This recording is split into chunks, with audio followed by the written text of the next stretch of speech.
Anant, could you unmute yourself, please? Okay, can you hear me? Yes, loud and clear. Go for it. Okay, good afternoon, Ema. Good afternoon, members of the ARCC and team, Madam Mayor. Good afternoon. Thank you very, very much for the invitation. I live in North London, in Harrow, but I've recently, as a business, we've set up in Croydon, and I'm getting to know Croydon really well. And recently, having met Ema and learning more about the ARCC, and this morning, I've just been astounded by what I've seen and listened, heard, and seen you all. First of all, I may say my best wishes to Ash, Usha, Ben, and you know, and the teams who've suffered from COVID. We also experienced our security officer in Croydon suffered as seriously as Ash. Actually, we went through the similar process, and very strong characters. So our best wishes to them. So if I may, Ema, at your suggestion, talk a little bit about our business. I'm not so sure it'll be as inspirational, but I'll try and do my best. So if I may take you through who we are, what we're about, and happy to take any questions at the end or after the event. Yeah. So we are Neelkanth Safe Deposit. I'm gonna if I just go to the agenda for a second. We are a safe deposit business. Personally, my background has been in the city for most of my career. I spent my time working with American banks in global custody. About 6 years ago, I joined the Bank House Neelkanth Group, and we are a family-sponsored business that provides safe deposits services to the community.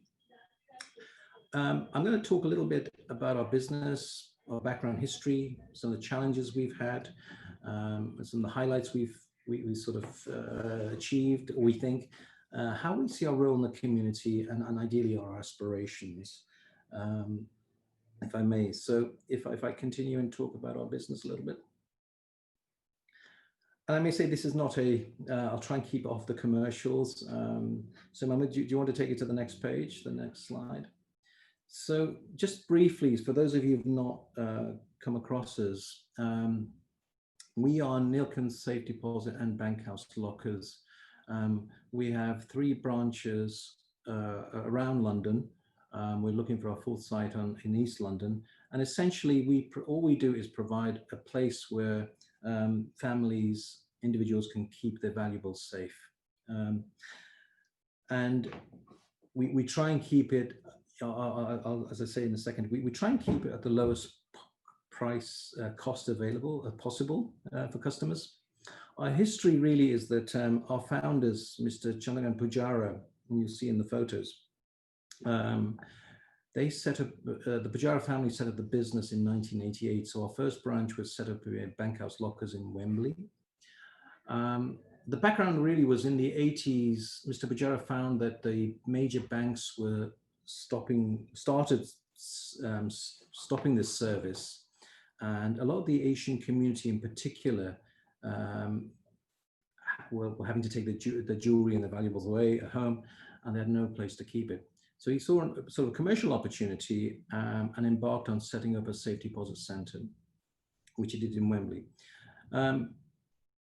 Over the course of the period, it took some while, but in 1995, the Pujaras, who were devotees of the Swaminarayan community, decided that henceforth, any profits that the businesses would make will be redirected to the Sarjulas Foundation, which is a Swaminarayan-based foundation that provides social and spiritual support to the communities around London, the UK, and globally as well. It's a very, charitable, foundational type entity. And the Pujaras were very keen on supporting that, as well as other community initiatives. In 2014, one of the largest safe deposit centres in Europe was set up in Southall, Neelkanth Safe Deposit in Southall. And last year, after 3 or 4 years of searching for a site and building, we were happy to announce the setup of our branch in Croydon on Brighton Road.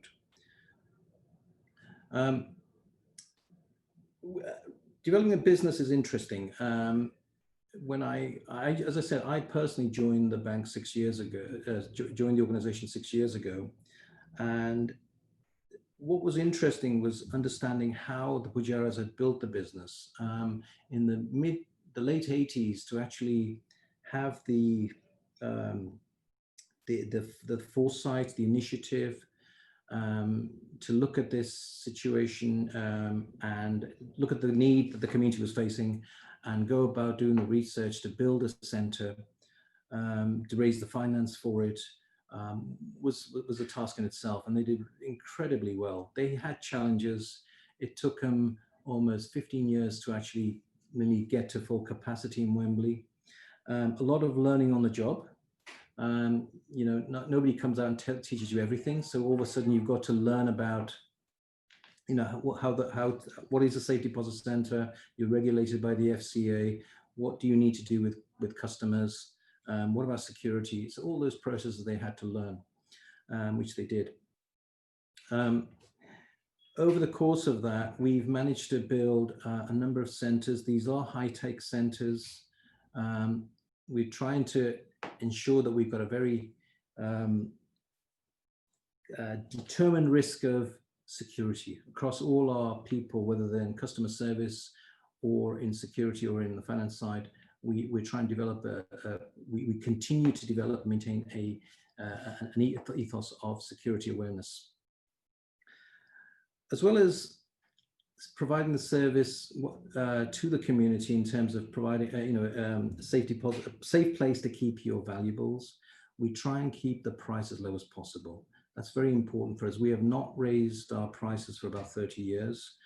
And our sponsors are very keen on providing, you know, a high value service at a low cost. We recognize not so much for the high net worth or the upper classes, but Asians in general have a tradition of keeping jewelry. And what we recognize is in London today, you're running about 8,000 burglaries a month. Whichever specific community you come from, Asians have a tradition of inheriting jewelry, building it up for their families, for their daughters, for their sons, for dowries.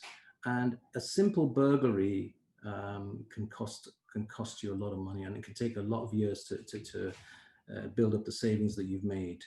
So we understand this, and our focus is to provide a haven for you to keep your valuables safe, and that's really all we do and we're focused on. Our aspirations within the communities we serve to ensure that we provide a high standards of security. That's our principal aim.